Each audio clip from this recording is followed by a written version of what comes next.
Hello everyone, welcome you all to my channel facts and points. आज की video में हम जानने वाले हैं the main parts of the UN structure. पर उससे पहले यूएन के बारे में थोड़ी सी ब्रीफिंग जान लेते हैं। UN which means United nation, ये इसको वर्ल्ड्स लार्जेस्ट ऑर्गेनाइजेशन भी बोला जाता है बिकॉज इसमें 193 मेंबर्स ऑफ कंट्री हैं, जो कि इससे बड़ा ऑर्गेनाइजेशन बहुत सारे देशों को मिला के कहीं भी नहीं बना है। इसके स्ट्रक्चर्स, इसमें 6 मेन पार्ट्स हैं यूएन स्ट्रक्चर के, which is namely general assembly, security council, third is economic and social council, trusteeship council, international court of justice and the UN secretariat. इसकी शुरुआत 1945 में इसकी स्थापना की गई थी ताकि पीस मेंटेन किया जा सके दुनिया के बीच में और वर्ल्ड वॉर 2 जैसी सिचुएशन फिर से ना आए। अब एक एक करके हम इसके जो मेन पार्ट्स है यूएन स्ट्रक्चर के, उनके बारे में पढ़ेंगे। तो the first part is general assembly. General assembly जो है वो 193 मेंबर कंट्री जो है उनसे मिलके बनी हुई है और एक लौती यूएन का पार्ट है, जिसमें जितने भी कंट्रीज मेंबर कंट्रीज है यूएन के, उन सब की भूमिका होती है, उन सब की प्रेजेंस होती है। Second is UN security council. UN security council में टोटल 15 मेंबर्स होते हैं, जिसमें 10 मेंबर नॉन परमानेंट होते हैं और 2 साल के लिए अपॉइंट किए जाते हैं, और 5 जो मेंबर्स होते हैं वो परमानेंट होते हैं और ये हमेशा हर वोट में शामिल होते हैं। और जो 5 परमानेंट मेंबर्स हैं उनके पास वीटो पावर होती है, विच मीन्स अगर वो चाहें तो किसी भी प्रस्ताव को वीटो करके कैंसिल करवा सकते हैं। उस पर यूएन सिक्योरिटी काउंसिल में कोई वोटिंग ही नहीं होंगी।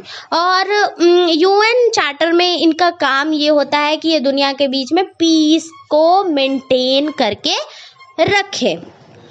And the third is economic and social council. Economic and social council जो होता है ऐसा बॉडी है यूएन का जो कि coordination, policy review, policy dialogues, और इसमें बहुत सारे इकोनॉमिक, किस तरह से वर्ल्ड की इकोनॉमी पे काम किया जा सकता है, किस तरीके से वर्ल्ड को और अच्छा और डेवलप्ड बनाया जा सकता है, लोगों की भलाई किस तरीके से की जा सकती है, इसी के अंडर वर्ल्ड बैंक भी आता है। बेसिकली ये पूरे वर्ल्ड के डेवलपमेंट के लिए काम करता है।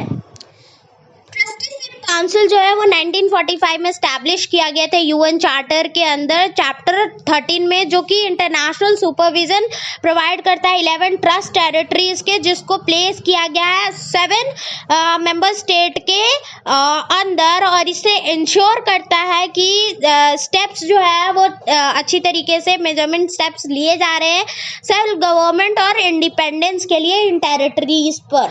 Now it's international court of justice. International court of justice जो है वो यूनाइटेड नेशन का जुडिशियल ऑर्गन है, और ये यूनाइटेड नेशन की एकलौती ऐसी ऑर्गन है जिसका ऑफिस जो है वो यूनाइटेड स्टेट्स ऑफ अमेरिका में नहीं है, न्यूयॉर्क में नहीं है, ये नीदरलैंड में इसका मुख्यालय स्थित है।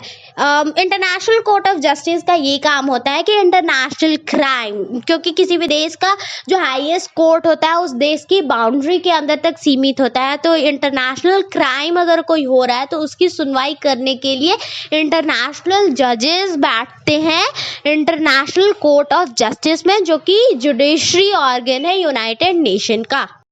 And the last is secretariat. Secretariat जो है वो सेक्रेटरी जनरल्स होते हैं यूनाइटेड नेशंस के, जहाँ पे 10 और thousands of international UN staffs members होते हैं, जो कि डे टू डे जो वर्क होता है यूनाइटेड नेशन का वो करते हैं यूनाइटेड जनरल असेंबली में या फिर दूसरे ऑर्गेनाइजेशन जो कि यूनाइटेड नेशन चलाता है। I hope you enjoyed the video. अगर आपको वीडियो अच्छा लगा तो दोस्तों के साथ शेयर कीजिए, कमेंट करके अपना फेवरेट पार्ट बताइए और वेट कीजिए मेरे नेक्स्ट वीडियो का। Thanks for watching.